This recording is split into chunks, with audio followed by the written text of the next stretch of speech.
My husband is getting promoted to department head, quite different from a high school grad like you, huh? She taunts me with those words, and inside, I can't help but feel disappointed. It seems she hasn't changed at all. It's supposed to be a celebration, but I no longer feel like congratulating the two of them. Still, I play the part, smiling and interacting with them. Department head, huh, that's quite impressive. Yes, and at such a major company, no less. The name of that major company is one I'm very familiar with. I accidentally exchange glances and a laugh with Sarah. What's that? Nothing. Did he mention anything about me? No, not really. At my question, Jenny looks puzzled. To which I respond with a bright smile. Then he's fired. What? Hey, shall we head home? Sarah intertwines her arm with mine. She's smiling too, but I can tell she's somewhat upset.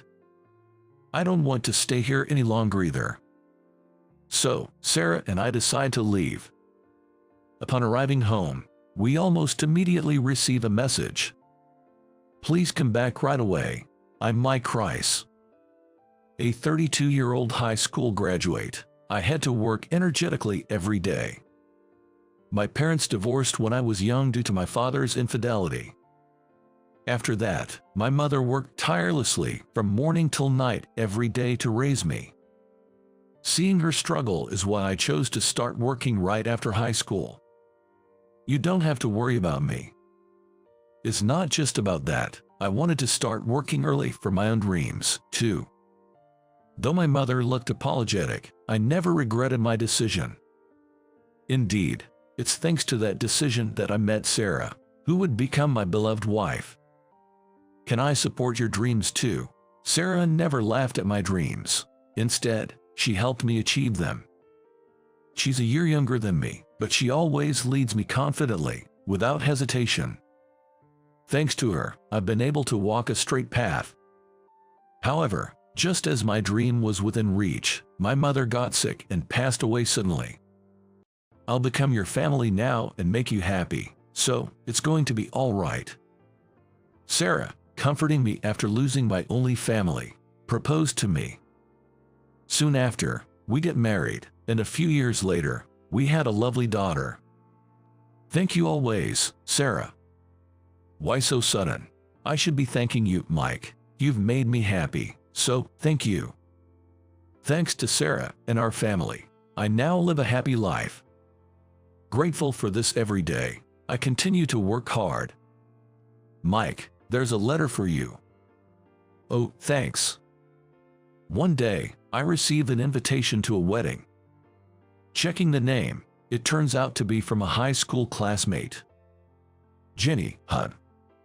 The name brings back bitter memories I'd rather forget. Mike, do you actually enjoy working part-time jobs every day? Back in high school, she used to pick on me quite a bit. I grew up in what you might call a small town, where many of my classmates had known each other since elementary school.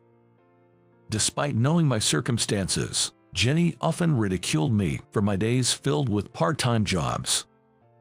Jenny was quite a beauty in our hometown, famous enough in her own right.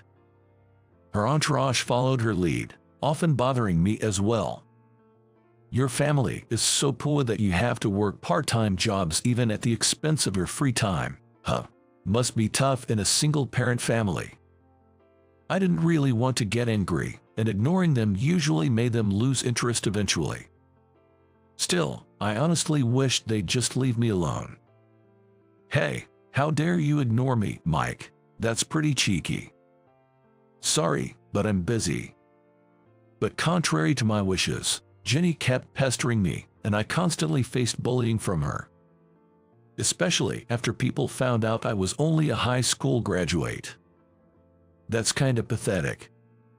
Hearing that from Jenny, my classmates laughed loudly at me. Is something wrong? Holding the invitation and giving a wry smile, I'm approached by Sarah, holding our daughter. I had already told Sarah about the bullying I faced in the past. Just remembered something unpleasant. Oh, this name. When I show her the invitation, she seems to recognize both the bride and groom's names. Her reaction prompts me to check the groom's name, and it turns out he's an employee at my company. Guess I have to attend. Despite that, I'm still hesitant about going. Mike, is that you? Was that Jenny by any chance? One day, while at work as usual, someone calls out to me. It's Jenny, the very person causing me so much worry. Why are you here? I came here for work. Plus, my fiancé works here, so I thought I'd see him. But why are you here? I work here too. My response seems to surprise her a bit. However, her expression quickly changes to one of disdain. Still looking as poor as ever, what are you doing here? Menial tasks. You're just a high school grad after all. Is that so? Even high school grads can work normally, you know. You still don't get angry even when I say rude things, huh? Jenny mutters something, but I can't quite catch it and just tilt my head. Suddenly, her gaze shifts to the ring finger on my left hand. There, the wedding ring that Sarah and I had chosen together is adorned, and noticing it, Jenny's face contorts in displeasure. So even someone like you can get married, huh? Yeah, well, you're getting married too, right? I'll attend since it's a special occasion. Oh, is that so? Don't worry about the wedding gift. I'm not like you. I don't struggle with money. With that, Jenny walks away. Not that I'm struggling with money now, either. Thinking this, I return to my work. Later, I tell Sarah about my encounter with Jenny. So that happened. Kind of surprising, actually. Surprising? About what? Listening to my story, Sarah tilts her head, puzzled. After hearing more, it turns out she's actually in charge of Jenny's transactions. From her observations, Jenny is very diligent in her work, earning high praise from Sarah. She never mixes personal matters with work, and I even saw her speaking kindly to the maintenance staff, Sarah remarks. Really? Jer, but more importantly, the conversation that follows genuinely surprises me. And to see it for myself, I decide to attend the wedding. Eventually, the big day arrives. Sarah, leaving our daughter with her parents, agrees to accompany me. Dressed in a beautiful gown and with makeup different from her usual style, Sarah looks stunning, so adorable. Hey, the star of today is Jenny, you know. Sorry, it's just that you look so beautiful. The wedding ceremony goes smoothly, and we move to the reception hall. There, some former classmates take an intense interest in Sarah. How did a guy like you manage to land such a beauty? Hey, introduce me to your wife, will you? Feeling annoyed by their interference, Sarah and I decide to leave early. What are they even thinking? Asking to be introduced to my wife. Mike, you mean, the high school graduate. Just then, we bump into the bride and groom, who had stepped out for a moment. High school graduate. Though David not recognize me. Congratulations on your wedding. Yeah, thanks, but I heard from Jenny. Are you really just a high school graduate? It's kind of rare these days, isn't it? David laughs heartily at his own comment. His behavior almost makes me want to shake my head in disbelief. Hey, David, come over here. Just when I consider addressing his attitude, David gets called away by some of his male friends. Then, Jenny looks at me with a smirk of disdain. My husband is getting promoted to department head, quite different from a high school graduate like you, huh? She mocks me with those words, and I can't help but feel disappointed inside. It seems she hasn't changed at all. It's supposed to be a celebration, but I no longer feel like congratulating the two of them. Still, I play the part, smiling and interacting with them. Department head, that's quite impressive. Yes, and at such a major company, no less. The name of that major company is one I'm very familiar with. I accidentally exchange glances and a laugh with Sarah. What's that? Nothing. Did he mention anything about me? No, not really. At my question, Jenny looks puzzled. To which I respond with a bright smile. Then he's fired. What? Hey, shall we head home? Sarah intertwines her arm with mine. She's smiling too, but I can tell she's somewhat upset. I don't want to stay here any longer either. So, Sarah and I decide to leave. I'm sorry for making you go through that. It's okay, let's go home and relax, just the two of us. Sarah says with a smile, and I realize how truly fortunate I am to have her by my side. Upon arriving home, we almost immediately receive a message. Please come back right away. Hearing those words, I can't help but feel incredulous that they're only realizing it now. Guessing what's on my mind from my expression, Sarah comes closer, and I switch the phone to speaker mode. You're the president. I had no idea. Please come back. That's right. I am the president of the very company David works at. My dream was to start my own business.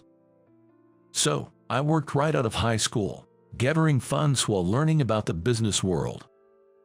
Mike, you have something special. In my relentless efforts, I was favored by my father-in-law, the president of the company I joined, and it was through this connection that I met Sarah. Around the time Sarah graduated from college, I had gathered enough funds, and with my mother's inheritance, I successfully started my own company. I want to work at Mike's company. It's just starting, so it might be tough. Are you sure you want to follow me into this? Of course, I've fallen for you, Mike. I'll follow you wherever, and if needed, I'll lead the way. With those words, Sarah joined my company. Not just her, but some of my father-in-law's employees also expressed their desire to join me. Take them with you. My father-in-law said, easily agreeing and immediately securing a large contract for us. He also introduced my company around, which led to our rapid growth into a large corporation. By the way, Sarah's brother, my brother-in-law, is set to take over my father-in-law's company. Now, David, only just realizing who I am, borrowed a senior employee's phone to make this call. Please, since I chased away President Trice, the other executives are glaring at me. As he begs, I wonder what to do. Then, my phone disappears from my hand. Sarah, who had quietly approached, now holds the phone. You thought we didn't know. What? No way. What's this? You said you're related to the president, and now you don't know him. And what else are you hiding? It seems they've also switched to speaker mode, as I can hear Jenny's voice. I told Hen about you hitting on me. In fact, David had previously made advances towards Sarah. But at that time, Sarah was already married to me. Despite that, he persisted, thinking she could be a valuable connection as the daughter of a company president. When Sarah went on maternity leave, she managed to cut ties with him as they hadn't exchanged personal contact information. After you couldn't see me anymore, you switched to her, saying you'd quickly rise in the company because you're related to the president. David had been planning a strategic marriage. I can't believe I employed such a liar. This is my oversight. We're breaking up. What? I won't marry a liar like you. Jenny's declaration causes a commotion on the other end of the line. Then, Sarah hangs up the phone. I'll take care of the situation with Jenny. Sure, I trust you'll handle it well. Leave it to me. Sarah gives me a reassuring smile, nodding in agreement. A few days after all that happened, while I'm working at the office, Sarah asks me to come to the reception room. Ah, Jenny, you're here. I'm really sorry for everything. When I arrive at the reception room, Jenny is there. She stands up and apologizes as soon as our eyes meet. First, I'm sorry for what happened during our school days. I'm sorry for making you feel bad because of me. Okay, I accept your apology, but can I ask you something?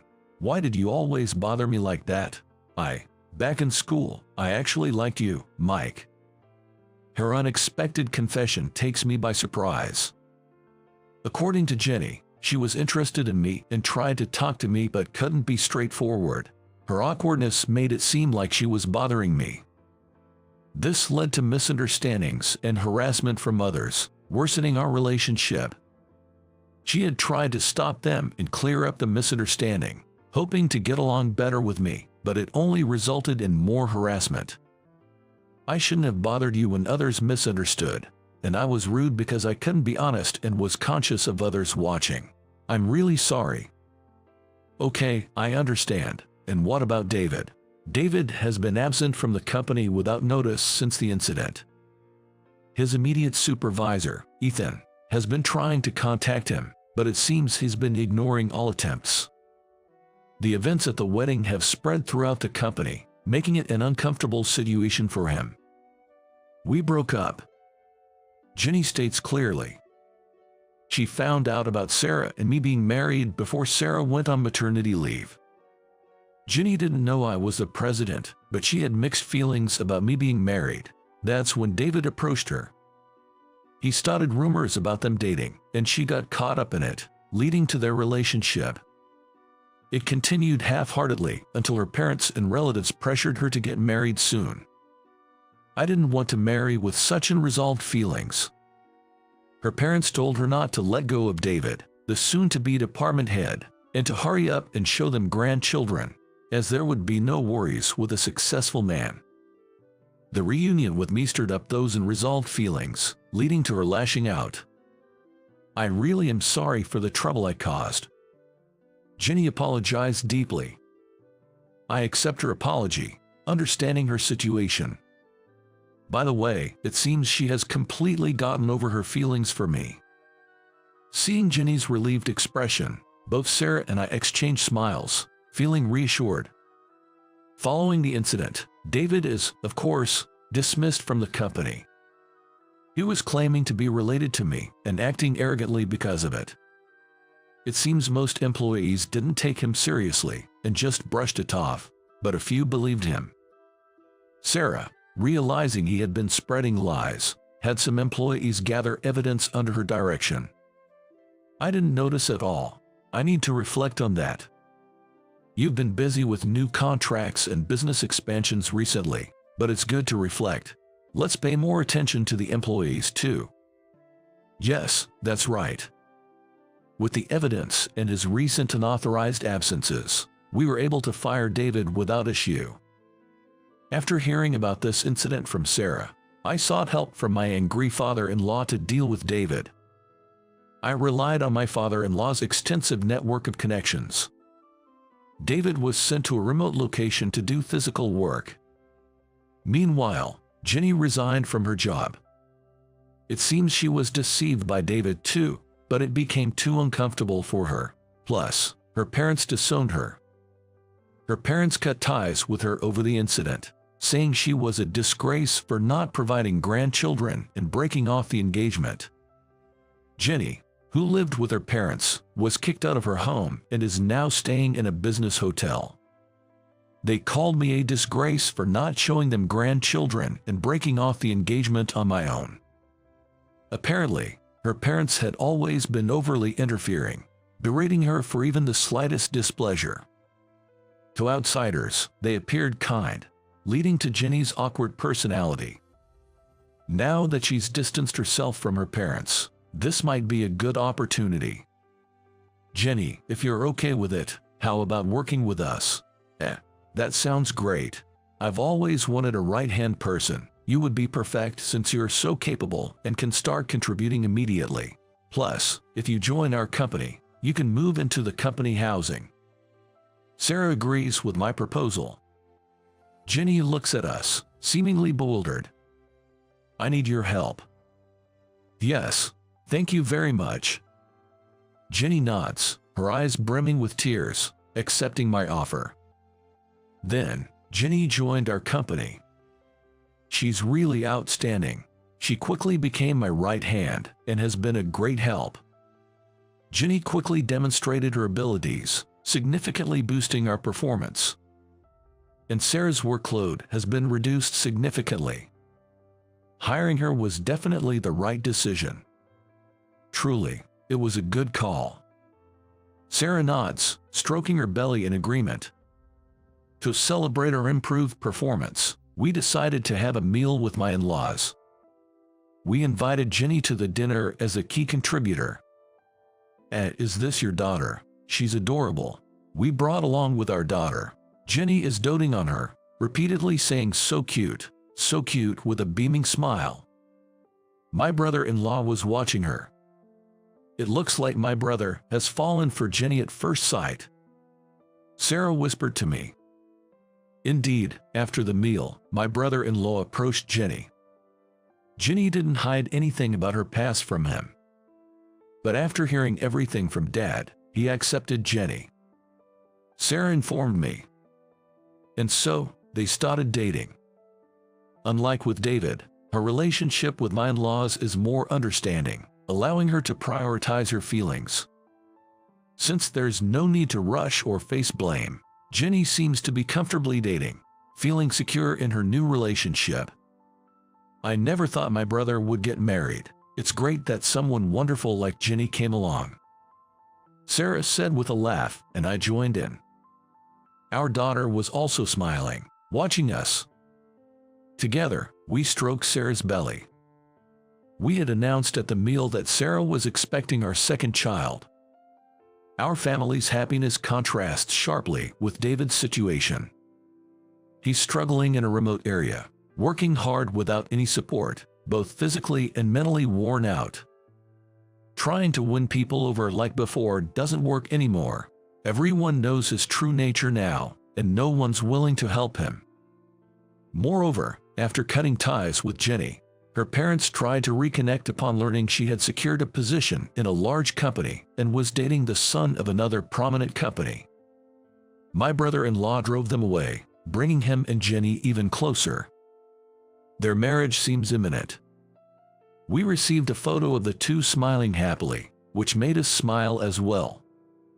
The following year, we were invited to Jenny's wedding. It was a beautiful ceremony, blessed by everyone. This is truly a wonderful wedding, unlike before. Yes, it is. This time, there was no one causing trouble for us. Jenny and her now husband kindly invited our daughter and our son, born a few months earlier, to join. The venue was baby-friendly, so we attended without worry. I want to be a beautiful bride like her one day. Our daughter murmurs this as she gazes at Jenny. Sensing my mixed feelings, Sarah laughed. I vow in my heart to always protect a home filled with smiles like this. Together, we celebrate the couple's happiness.